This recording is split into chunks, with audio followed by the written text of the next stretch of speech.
감사합니다. 하나님 말씀을 보시겠습니다. 형제들아, 내가 법 아는 자들에게 말하노니 너희는 그 법이 사람이 살 동안만 그를 주관하는지 알지 못하느냐. 남편이 있는 여인이 그 남편 생전에는 법으로 그에게 매인 바 되나 만일 그 남편이 죽으면 남편의 법에서 벗어나느니라. 그러므로 만일 그 남편 생전에 다른 남자에게 가면 음녀라. 그러나 만일 남편이 죽으면 그 법에서 자유롭게 되나니 다른 남자에게 갈지라도 음녀가 되지 아니하느니라. 그러므로 내 형제들아, 너희도 그리스도의 몸으로 말미암아 율법에 대하여 죽임을 당하였으니 이는 다른 이 곧 죽은 자 가운데서 살아나신 이에게 가서 우리가 하나님을 위하여 열매를 맺게 하려 함이라. 우리가 신에 있을 때에는 율법으로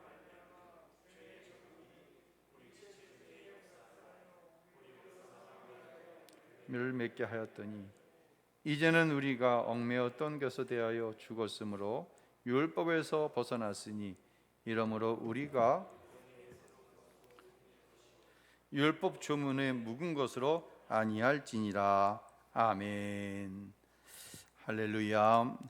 거룩한 주일입니다. 우리 하나님의 크신 은혜와 세상의 어떤 것으로도 얻을 수 없는, 또 세상의 어떤 것으로도 패할 수 없는 하나님의 크신 평강이 코로나19로 또 무더위로 삶의 연약함으로 또 누군가는 큰 고난 중에라도 하나님께서 주시는 평강으로 충만하게 되시기를 예수님의 이름으로 축원합니다. 성도는 회개를 통과할 때 성도가 되는 거예요. 인생에 있어서 단 한 번 경험하는 회개는 성령이 오시면 하나님으로 알지 못했던 것이 인생에게 있어서 지옥 갈 큰 죄라는 사실이 깨달아집니다. 또한 살면서 다윗처럼 윤리적이고 도덕적이고 양심에 범하는 죄를 하나님 앞에 회개할 때가 있죠. 이와 같이 성령의 도우심으로 회개를 한 성도에게는 하나님의 자녀로 거듭나는 특별한 은혜가 주어집니다. 그래서 다윗은요, 처절하게 자신이 지은 죄의 결과로 회개하면서도 놀라운 사랑, 하나님의 사랑을 잃어버리진 않았어요. 그래서 뻔뻔할 정도의 믿음의 기도를 회개하면서 하나님께 올려드리고 있는 것이죠. 이것은요, 엄청난 범죄 가운데도 하나님의 축복을 받은 다윗의 믿음이면서 저와 여러분의 믿음의 고백입니다. 그래서 시편 51편은요, 회개와 더불어서 여전히 다윗 자신을 사랑하시는 하나님에 대한 믿음이 이게 막 혼합되어서 나옵니다. 그래서 자칫 잘못하면요, 아니 이건 뭐 용서해 달라는 거야, 뻔뻔하게 이 상황에서도 하나님 앞에 복을 달라는 거야, 이걸 논리적으로 분해하면 이렇게 나올 수 있다고 하는 것이에요. 한번 우리가 다윗의 마음을 품고 시편 51편 1절로 4절 6절로 7절 함께 읽겠습니다. 하나님이여, 주의 인자를 따라 내게 은혜를 베푸시며 주의 많은 긍휼을 따라 내 죄악을 지워주소서. 나의 죄악을 맑게 씻으시며 나의 죄를 깨끗이 제하소서. 물은 나는 내 죄가를 아오니 내 죄가 항상 내 앞에 있나이다. 내가 주께만 범죄하여 주의 목전에 악을 행하였사오니 주께서 말씀하실 때에 의로우시다 하고 주께서 심판하실 때에 순전하다 하리이다. 우슬초로 나를 정결하게 하소서. 내가 정하리이다. 나의 죄를 씻어 주소서. 내가 눈보다 시리이다. 내게 즐겁고 기쁜 소리를 들려주셔서 주께서 꺾으신 뼈들도 즐거워하게 하소서. 아멘. 하나님 앞에 회개하고 나니, 하나님의 자녀로 거듭나니 이전에 보이지 않던 하나님의 은혜가 보이고 확실하게 믿어지는 것이죠. 여러분, 죄의 결과로 나에게 고난이 주어졌고 지금 처절하게 회개하는 가운데 계신다고 할지라도 절대로 절망하거나 낙심하지 마세요. 자녀의 종아리를 치는 이유는요, 종아리가 터지라고 치는 것이 아니에요. 돌이키려는 거예요. 돌이키기만 하면 하나님께 복을 주시는데, 돌이키기만 하면 부모인 내가 너를 책임질 수 있는데 돌이키라는 것이에요. 이와 같은 아버지 하나님의 사랑을 고난 가운데서도, 엄중한 심판 가운데서도 절대로 잃어버리지 마시기를 바랍니다. 로마서를 이제 6장까지 강해하면서 숙제를 계속해서 모아놨어요. 지난주에 회개란 무엇이냐, 내가 예수 믿고 회개하면 다 용서받으니까 죄 짓고 용서하면 되지, 이 문제에 대해서 이제 숙제를 풀었어요. 두 번째 숙제, 나는 구원받았느냐라고 하는 것이죠. 여러분이 예수님을 믿고 구원받은 뒤에 어떠한 변화가 일어나셨나요?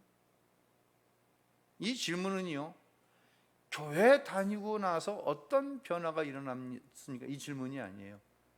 교회 다니는 거하고 구원받은 건 분명히 구별돼요. 분명하게 달라요. 요한복음 3장 16절 우리 한번 읽어볼까요? 하나님이 세상을 이처럼 사랑하사 독생자를 주셨으니 이는 그를 믿는 자마다 멸망하지 않고 영생을 얻게 하려 하심이라. 아멘. 구원을 이야기하고 나를 향한 하나님의 사랑에 대해서 이야기하고 나 같은 죄인이 어떻게 구원받았는가에 대해 설명할 때, 교리적으로 설명할 때 가장 많이 인용하는 구절이에요. 아마 어린이 교학교, 청소년부, 청년부를 거쳤으면 요한복음 3장 16절을 암기하지 못하는 사람 없을 거예요. 왜요? 성경학교 수련회 밥 타 먹을 때마다 꼭 단골로 들어가는 구절이 이 구절이죠. 이걸 풀면 이래요. 나는요, 죄로 인해 영원히 죽을 수밖에 없는 죄인이었습니다. 그런데 내 죄를 누군가가 대신 담당해야 죄로부터 깨끗하게 될 수 있는데, 어떤 인생도 죄 없는 인생이 없기 때문에 나를 대신하여 내 죄를 감당할 사람이 없습니다. 그래서 죄 없으신 하나님께서 인생의 육체를 가지고 우리 가운데 오셔서 내 죄를 대신해서 십자가에 죽으셨습니다. 여러분, 이 사실을 믿으시나요? 아멘 합니다. 여러분이 그 사실을 믿으면 구원 받았습니다. 이렇게 우리는 지금까지 이야기해 왔습니다. 그래, 내가 그 사실 난 믿어. 그럼 나 구원 받았네. 그런데 이 구원이 누누이 말씀드리지만 어떤 때는 확신이 있는데 어떤 때는 확신이 없어요. 요한복음 3장 16절 마지막은 무엇입니까? 무엇을 얻게 하려 하심이에요? 예수님이 내 죄를 십자가에 대신 죽으심은 영생을 얻게 하려 하심이라예요. 독생자를 주셨으니 누구든지 이를 믿는 자마다 멸망하지 않고, 아멘, 과연 나는 영생을 누리고 있습니까? 이 질문 앞에는 대답이 확실하지 않은 교인들이 얼마나 많은지 모른다는 이야기예요. 교리는요, 내 삶에 영향을 미치지 못합니다. 인격적으로 십자가에서 예수님을 만난 성도만이 영생이라고 하는 삶의 변화가 구체적으로 일어나는 거예요. 그래서 오늘 보면 로마서 7장 4절에 이렇게 말씀합니다. 읽습니다. 그러므로 내 형제들아, 너희도 그리스도의 몸으로 말미암아 율법에 대하여 죽임을 당하였으니 이는 다르니 곧 죽은 자 가운데서 살아나신 이에게 가서 우리가 하나님을 위하여 열매를 맺게 하려 함이라. 아멘. 성경은 곳곳에서, 특별히 복음서에서 또한 요한계시록에서 저와 여러분, 예수님을 영접한 성도를 그리스도의 신부다라고 표현을 합니다. 율법이라고 하는 이전에 나랑 같이 살던 신랑이 죽었어요.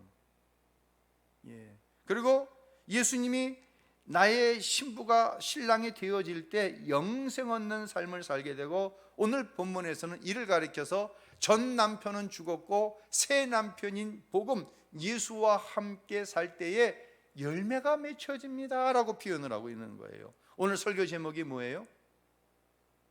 바뀐 남편이에요. 야, 목사님 이렇게 좋은 설교 제목을 정하셨네요. 한번 바꿔 살고 싶었는데. 그렇습니까? 왜 바꿔 살고 싶습니까? 율법을 열심히 준수하면서 삶을 살아가는데 만족감이 없는 거예요. 자, 그럼 여기서 열매기하는 열매는 좀 추상적이죠. 구체적으로 얘기합시다. 예수를 믿고 나면 변화가 생겨나는데, 이것은 어떻게 거역할 수 없는 변화예요. 첫째, 하나님을 사랑하게 됩니다. 둘째, 내 이웃을 나처럼 사랑하게 됩니다. 즉, 예수를 믿고 나서 변화된 열매는 사랑하게 되었다고 하는 것이에요. 얼마나 구체적이에요. 이 질문 앞에서 나는 예수를 믿고 더 이상 율법의 사람이 아닙니다. 예수의 사람이 되었습니다. 더 이상 율법이 내 남편이 아닙니다. 예수님이 내 남편이 되었습니다. 이제 사랑하게 되었습니다. 그렇습니다. 시원하게 대답할 수 있다고 하는 거예요. 여러분에게 묻습니다. 여러분은 예수님을 그리스도로 믿으시나요? 그러면 여러분은 사랑하며 살고 계신가요? 이 답이 같아야 된다는 얘기예요. 답이 달릴 수가 없어요. 제가 이스라엘 성지순례를 갔을 때 일이에요. 안식일에 이제 예루살렘에 있게 됐어요. 그들은 이제 토요일 밤부터 안식일에 들어가죠. 토요일 저녁을 호텔 레스토랑에서 하기 위해서 한 30여 명 일행이 호텔 식당에 모였어요. 당연히 식당에서 일하는 종업원이 주문을 받는데, 아니 이 사람이 메모지를 갖고 와서 뭐 드시겠어요? 뭐 드시겠어요? 얼마나 간단해요? 그런데 뭐 드시겠어요? 뭐 드시겠어요? 잊어먹어. 그럼 또 물어보는 거예요. 아니 30명을 어떻게 자기가 다 외우려고 이러고 온 거예요? 왜 그러냐고. 메모지를 갖고 메모하면 되는데 왜 그러냐고. 그러니까 가이드가 하는 이야기가, 말하는 걸 외워서 주방에 전달하면 일이 아닌데 메모지에 적는 순간 이게 일이 된다는 거예요. 안식일에 일하면 안 되잖아요. 그래서 그러면 우리가 대신 적어주면 되냐고.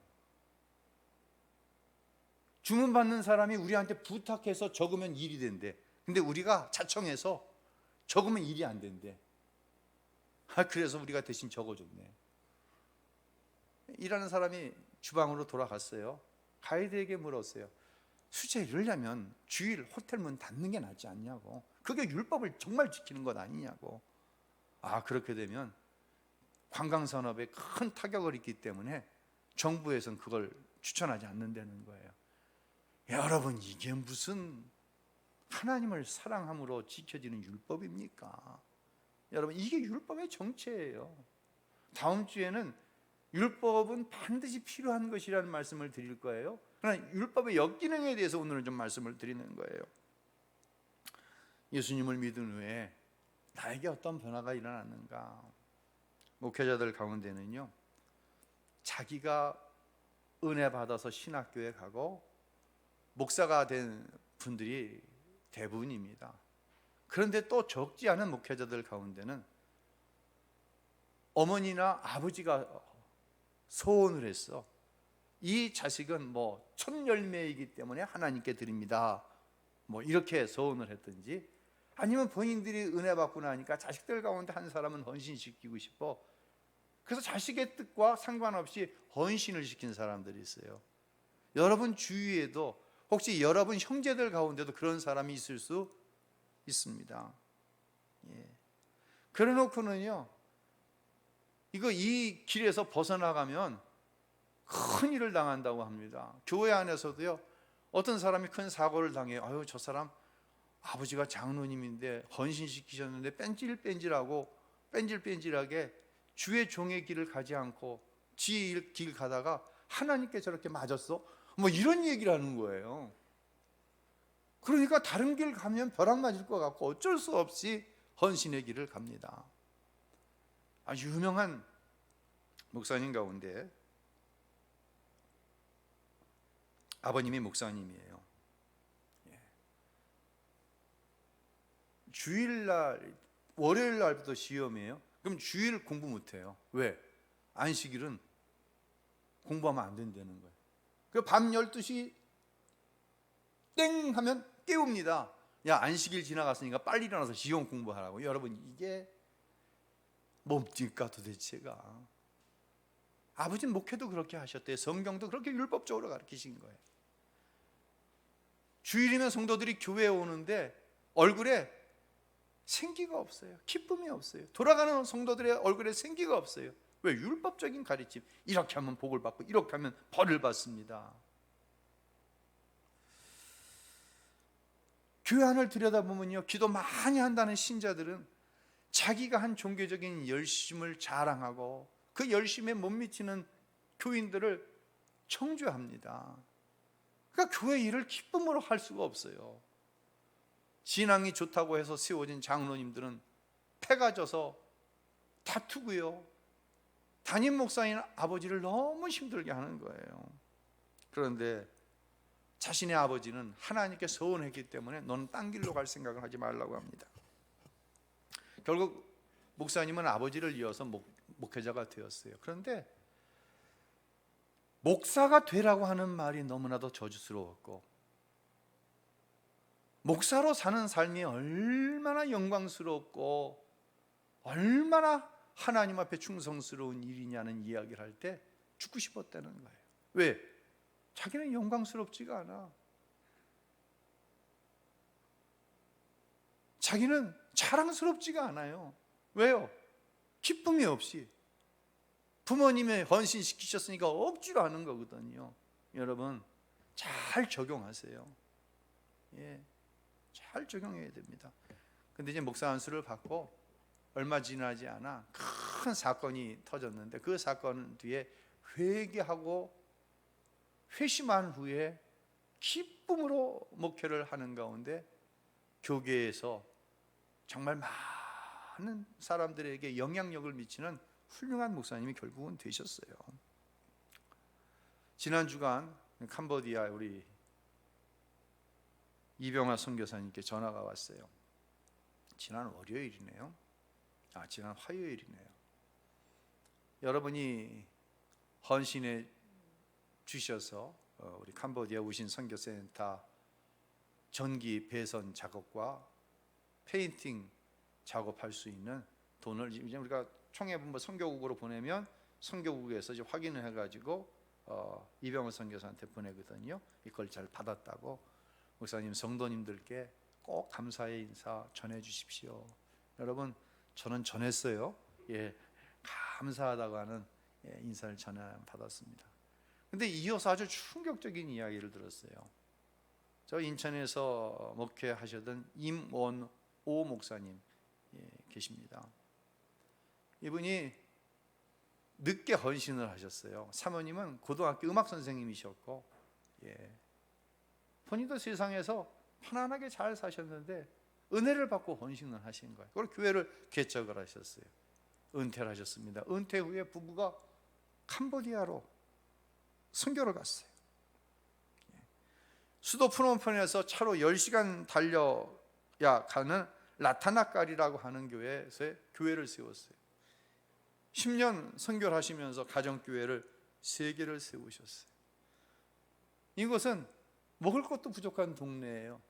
그래서 한국에서 캄보디아에 뭐가 잘 될 수 있을까, 쑥 같은 농작물을 갖다가 친히 심고 선교지에 있는 현지인들에게 그 작물을 키울 수 있는 방법을 알려주고, 영어를 가르치고 성경을 가르치고, 또 다음 세대를 캄보디아를 이끌어갈 리더를 만들기 위해서 최선의 노력을 다하셨어요. 그러던 중에 선교사님 부부가 코로나에 확진이 되었어요. 그 중에서도 사모님은 중증으로 발전이 되어가지고 결국 소천하셨습니다. 평생 개척교회 목사로서 은퇴 후에는 선교지에서 그렇게 함께 고생하던 부인이 장례하는 것을 보지도 못해, 임종을 보지 못한 것은 물론이고 장례 절차에도 참여하지 못했어요. 그리고 정부 당국으로부터 화장해갖고 뼈는 비행기 편으로 한국에 보내 가족 손에 넘겨줬다라고 하는 통보를 받게 됩니다. 여러분, 얼마나 기가 막힙니까? 얼마나 기가 막혀. 제가 지난 금요일날 설교 준비를 하면서 혹시 이만호 목사님에 관한 동영상이 있을까 들어가 봤더니 동영상이 있더라고요. 이분이 그 동영상을 말미에 이런 이야기를 하더라고요. 저는 3가지만 이야기합니다. 첫째, 하나님 감사합니다. 자기의 일생을 요약해서 얘기하는 거예요. 두 번째, 하나님 사랑합니다. 세 번째, 오직 하나님께만 모든 영광을 돌립니다. 가슴이 칭해왔어요. 누군가는 목사의 아들로 태어나 목사로 사는 것이 저주스러웠다고 합니다. 누군가는 학교 선생님으로 세상 일로 편안하게 인생을 살 수 있는데 부르심에 순종하여 목회자가 되고 선교사가 되었습니다.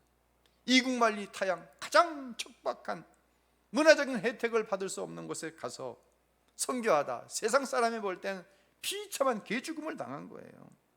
그러나 그 순간에까지 하나님 감사합니다, 하나님 사랑합니다, 모든 영광 하나님께 돌립니다. 여러분, 똑같은 목회를 하는데 무엇이 그 목회를 축복과 저주로, 감사와 저주로 갈라놓냐는 얘기예요. 이것은 교회에 있는 모든 성도들이 똑같은 모습이에요. 누군가는 거룩한 장로의, 권사의, 집사의, 찬양대원의, 교사의 직분을 감당해 나아갈 때 감사합니다, 사랑합니다, 나에게 이와 같은 직분이 웬 말입니까? 너무 큰 영광입니다. 근데 누군가는요, 율법이라고 하는 못된 남편에게 얽매여 가지고는요 어쩔 수 없이 하는 거예요. 죽을 것처럼 하는 거예요. 수틀리면 안 한다고 그러고, 수틀리면 교회 떠난다고 그러고. 왜 이렇게 차이가 날까요? 누구와 사느냐에 따라 달라지는 거예요. 여자의 얼굴빛을 보고 남자의 얼굴빛을 보면요, 누구와 사는지 판가름이 납니다. 항상 환하고 편안한 남자의 얼굴을 보면 참 좋은 부인과 사는구나, 항상 사랑받고 있다고 하는 생각으로 얼굴이 활짝 핀 여인을 보면 참 좋은 남편하고 사는구나. 오늘 그 말씀을 하고 있는 거예요. 자, 로마서 7장 2절로 3절 우리 함께 읽겠습니다. 남편이 있는 여인이 그 남편 생전에는 법으로 그에게 매인 바 되나 만일 그 남편이 죽으면 남편의 법에서 벗어나느니라. 그러므로 만일 그 남편 생전에 다른 남자에게 가면 음녀라. 그러나 만일 남편이 죽으면 그 법에서 자유롭게 되나니 다른 남자에게 갈지라도 음녀가 되지 아니하니라. 아멘. 신고 목사님이 자기 부인에게 이런 말을 했대. 여보, 혹시 내가 먼저 죽으면 외롭게 혼자 살지 마. 꼭 결혼해서 목회자 부인으로서 하고 싶지만 할 수 없었던 거 마음껏 하면서 살아. 그랬더니 사모님이 뭐라고 하냐면, 진심이에요? 그럼 기왕 갈 거면 빨리 가세요. 다 늙어가지고 뭘 하겠어요? 그러니까 기왕 가시려면 빨리 가시라고. 제가 제 아내에게 똑같은 질문을 했어요. 뭐라 그랬는지 여러분이 상상하시기 바랍니다. 결코 제가 원하던 답은 아니었습니다. 아마 이 이야기를 듣는 여자분들에게는 이상한 이야기가 아닐 거예요. 그 사모님 말 참 공감이 간다. 나도 그러고 싶다. 그래서 저는 남자 편이에요. 남자들 참 불쌍해. 참 불쌍해. 우리 같은 편 먹고 삽시다. 지금 같이 사는 남편은요, 너무 매정해. 자, 율법을 얘기하는 거예요. 너무 까다로워.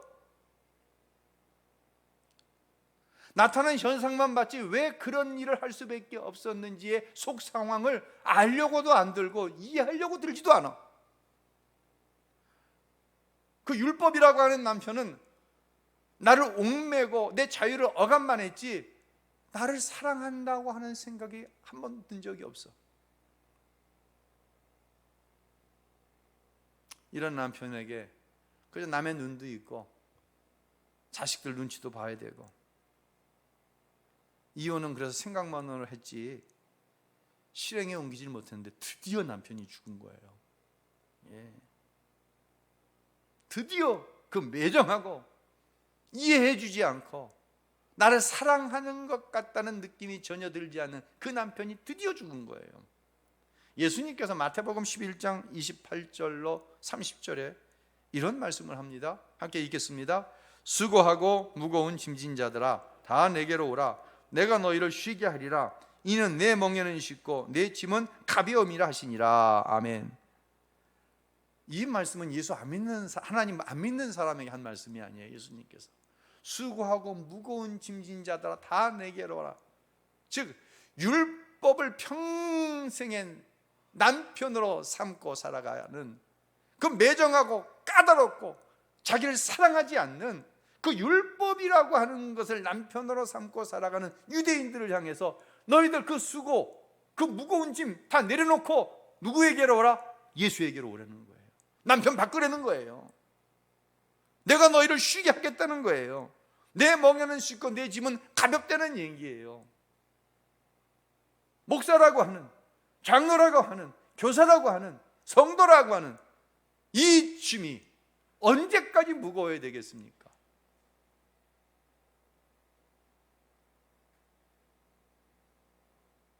무거운 짐으로 이 사명을 감당한다고 한다면 죄송합니다. 그런 목사 뭐 하려고 해요? 그런 장로 지금 뭐 하려고 감당해요? 우리 하나님은 그러라고 우리에게 귀한 직분을 주신 게 아니에요. 유대인들은 율법을 생명처럼 지켰어요. 이거 잘못한 건 절대로 아니에요. 이걸 얘기하는 게 아니에요. 예수님께서. 문제는 율법을 열심히 지키는데 어떤 즐거움이 없는 거예요. 두려움만 있는 거예요. 왜? 나는 완전히 율법을 지킬 수 없거든. 그러니까 지키지 못하는 그것 때문에 늘 두려운 거예요. 남편으로 인한 즐거움이 없고 남편이 짐스럽게만 여겨진다고 한다면 뭐 하려고 그런 결혼을 하겠습니까? 그 결혼 생활이 무슨 의미가 있겠습니까?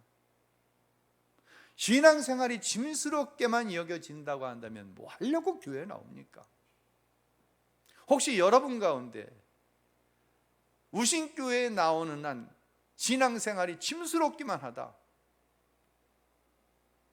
이거 잘못하면 제가 큰일 날 얘기인데요, 다른 교회 가보세요. 그렇게 권해드립니다. 다른 교회 갔는데도 역시 재미가 없어. 이건 내 스타일에 맞는다고 재미가 없어. 그렇다고 한다면 내 신랑이 누구인가를 점검해 봐야 되는 거예요. 난 지금 율법에 얽매여 사는가, 예수를 믿고 사는가 점검해 봐야 돼요.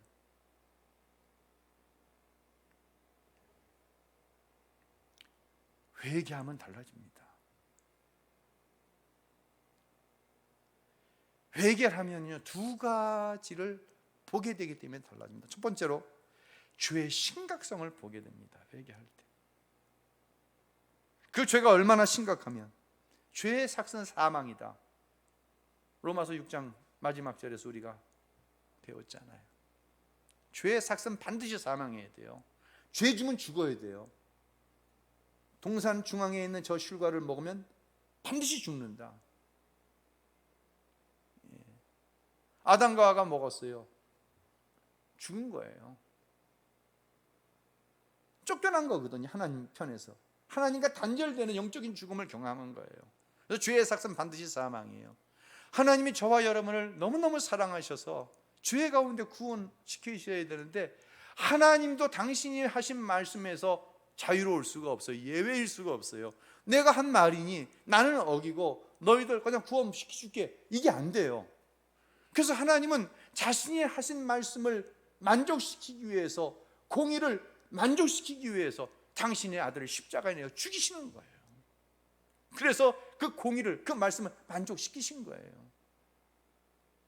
내 죄가 하나님의 아들이 십자가에 죽을 만한 죄였다는 사실을 회개할 때 보게 되는 거예요. 여러분, 이것을 보게 되는, 예수님이 나 때문에 죽었다는 사실이 여러분 믿으십니까? 아멘. 이거 말고요, 십자가에서 예수님이 나를 위해 어떤 처절한 죽음을 죽으셨는 걸 내가 봤어요. 인격적으로 만났어요. 근데 어떻게 죄를 짓고 삽니까?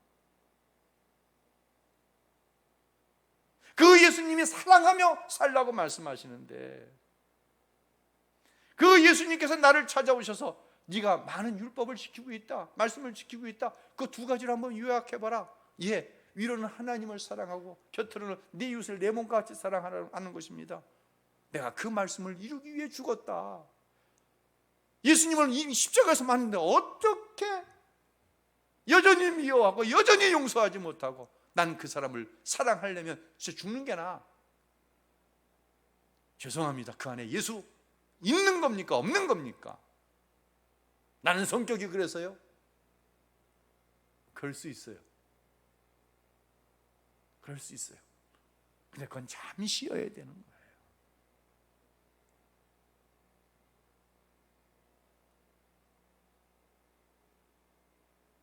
두 번째로, 십자가에서 나를 향한 하나님의 사랑을 보는 거예요. 회개할 때 하나님이 나를 사랑하셔서 당신의 독생자 예수를 나 같은 것 대신 십자가에 당신의 아들을 내어주신 거예요. 여기로 끝나지 않아요. 이 사실이 인격적으로 믿어지면 반응하는 삶을 살게 되는 거예요. 하나님을 사랑하기 때문에, 다른 이유가 없어요. 하나님이 사랑하기 때문에, 내가 사랑하는 하나님이 원하시니까, 그 사람을 사랑하는 것을 내가 사랑하는 하나님이 원하시니까 사랑하는 거예요. 목사님, 그건 억지로 하는 거 아니에요. 억지로라도 하는 거예요. 그때 누가 도우세요? 성령께서 도우시는 거예요. 아멘. 이때 하나님의 자녀된, 그리스도 예수의 신부된 내 삶 속에 하나님께서 구체적으로 개입하시는 것이 경험되어지는 거예요. 얼마나 감격스럽습니까? 이것을 경험한 사람들은 알아요. 하나님이 어제 그 사건 가운데 이렇게 개입하셨네. 어제는 몰랐어. 1년이 지났는데 그때는 현상으로 보기에는 이해할 수 없는 고난이었지만 1년이라는 세월이 지나가니까 큰일 날 뻔했는데, 하나님께서 그 사건을 통해 내 삶의 방향을 돌리시지 않았다고 한다면 정말로 큰일 날 뻔했네. 하나님께서 이 열매를 거두시기 위해서 그때 그런 사건을 통해 개입하셨구나. 사건 때마다 시마다 이루어지는 일들이 하나님이 하신 일이라는 사실이 믿어지는 거예요. 불평이 나와요? 어떻게 불평이 나와? 하나님이 하실 일이 기대되어지는데 어제 일어난 그 사건에 불평이 어떻게 나오냐고. 다시 말씀드립니다. 당장은 불평이 나와요. 어떤 사람은 성향에 따라 그 불평의 양, 질이 달라요. 그런데 조금만 지나가면 아는 거예요. 조금만 지나가면 뭐예요? 기도할 때 나를 향한 하나님의 생각이 무엇인지 깨달아지고, 설교를 통해 하나님의 말씀을 들을 때 적용되어지기 때문에 그 불평과 불만이 사라지고 그 자리에 감사가 임하는 줄로 믿으시기를 바랍니다. 이게 이게 신앙생활인 거예요. 이게 믿음 생활인 거예요. 이제는요, 내 삶의 목적이 나와 내 가족이 잘 먹고 잘 사는 거 아니에요. 그것은 온전히 누구의 손에 달린 거예요? 하나님의 손에 달렸다는 사실이 믿어지는 거예요. 진짜로 믿어지는 거예요. 예. 믿습니까? 아멘. 복 받아야 되는데 복 받으려고 하는 게 아니에요. 진짜로 믿어지는 거예요. 얼마나 하나님 말씀이 부담스럽습니까? 근데 하나님 말씀이 너무 즐거운 거예요. 하나님 말씀이 부담스러운 이유는 단 하나예요. 순종하기 어렵기 때문에 부담스러운 거예요. 근데 삶에 껌껌이 하나님이 개입하시지 않는 게 아무것도 없어. 오히려 말씀을 통해 나에게 숙제가 주어질 때 너무 기쁜 거예요. 내 육신은 아니다, 불순종해라 쪽으로 나가는데 내 영은 그거 순종해야지. 순종해야 복을 받는다가 아니지. 그건 순종해야지. 당연히 순종해야지. 기쁨으로 순종하는 거예요. 그리고 하나님이 개입하시는 걸 보는 거예요. 판단하고 정죄하기 좋아하던 내 안에 사랑이 넘쳐나는 거예요. 어제보다 오늘 하나님 말씀대로 살고 싶은 욕심이 생겨요. 그런데 내 겉사람은 자꾸만 내 옛사람을 그리워하잖아요. 이걸 쳐서 복종시켜야 내 옛사람이 아닌 지금 내 안에 계신 예수님께서 기뻐하시는, 내가 그토록 사랑하는 하나님 기뻐하시는 삶을 살 수 있는데, 근데 잠깐만 겉사람이 나를 붙잡으니까 어디로 나가는 거예요? 십자가 밑으로 나가는 거예요. 나를 쳐서 십자가에 복종시키기 위해서. 날마다 하나님 말씀 앞으로 나아가는 거예요. 하나님 말씀을 묵상하고 주신 은혜와 감동을 얻기 위해 나아가는 거예요. 나는 아니라고 그러는데 감동은 기라고 그러는 거예요. 기인 방향으로 나아가기 위해서 다시 한번 기도하는 거예요. 마치 예수님께서 겟세마네 동산에서 아버지요, 내가 원하는 것은 죽음의 잔이 넘어가는 것입니다. 하지만 하나님의 원이시라고 한다면, 하나님의 뜻이라고 한다면 이 십자가를 질 수 있는 힘을 나에게 주시옵소서. 그리고 하나님의 도심을 믿고 십자가를 향해 나아가는 거예요. 그때 하나님께서 그 이름을 모든 만물 위에 뛰어나게 하셨잖아요. 스테반이라고 하는 이름, 모세라고 하는 이름, 우리가 아는 다윗이라고 하는 이름, 누구 안에서 높아진 이름이에요. 세상 가운데 이 이름 절대로 높아질 수 없어요. 모세는 누구예요? 태어날 때부터 갈대상자에 갇히어 나일강에 버림받은 사람이 모세예요. 이게 세상이 어떻게 높아지겠어요? 다윗은 누구예요? 부하장수 부인과 노란한 사람이에요. 그리고 부하장수를 죽음 가운데 내몬 사람, 이거 어떻게 세상에서 용서받고 높아질 수 있어요? 하지만 하나님의 사기는 다른 거예요. 회개함으로 내 죄를 보고 회개함으로 나를 향한 하나님의 사랑을 볼 때 달라지는 거예요. 세상이 달라지는 거예요. 내 삶이 달라지는 거예요. 그리고 하나님이 약속하신 축복이 내 삶을 주장하는 거예요. 할렐루야. 로마서를 통해 우리는 이것을 볼 수 있어야 합니다. 그런 은혜의 역사가, 그런 진정한 축복의 역사가 고난의 긴 터널을 통과하고 있는 사랑하는 성도들을 위해, 이 나라와 이 민족 위에 죄를 죄로 알지 못하는 모든 인류 가운데 나를 살리는 회개와 믿음, 회개를 통해 보게 된 이 두 가지 사실, 그로 인해서 변화된 나와 나의 가정, 우리 대한민국, 온 인류, 이 출발은 어디예요? 이 출발은 교회여야 되는 거예요. 세상에는 희망이 없어요. 그런 은혜의 역사가 우리 모두 가운데 있게 되시기를 예수님의 이름으로 축원합니다.